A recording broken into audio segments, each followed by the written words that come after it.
लालकृष्ण अडवाणींची स्थिती पाहिल्यावर कैदेतील शहाजानची आठवण आल्याशिवाय राहत नाही. संजय राऊतांच्या वक्तव्याने नव्या वादाला तोंड फुटण्याची शक्यता. नागपुरातील 5 पोलीस ठाण्यांच्या हद्दीतील संचारबंदी हटवली. 3 पोलीस ठाण्याच्या हद्दीत संचारबंदीत अंशतः दिलासा. गणेशपेठ तहसील कोतवाली भागात काहीशी शिथिलता. मुख्यमंत्री देवेंद्र फडणवीस नाशिकच्या दौऱ्यावर. पारंपरिक पोशाखामध्ये फडणवीस त्र्यंबकेश्वरमध्ये दाखल. यानंतर आगामी सिंहस्थ कुंभमेळ्यासाठी त्यांनी घेतली आढावा बैठक.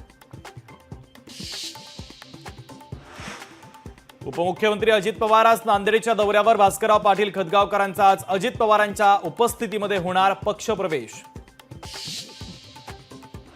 सुशांत सिंह राजपूत प्रकरणी रिया चक्रवर्तीला क्लीन चिट. सुशांत सिंहची आत्महत्याच सीबीआयचा क्लोजर रिपोर्ट.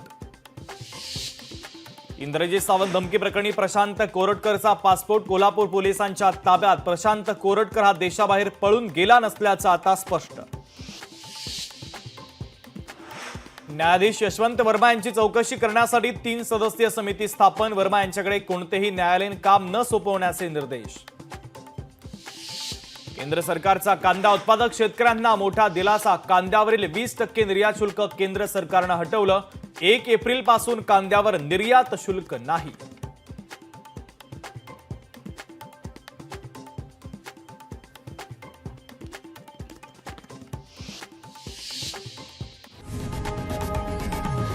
लोकशाही मराठी ऐका, पहा, जागरूक रहा.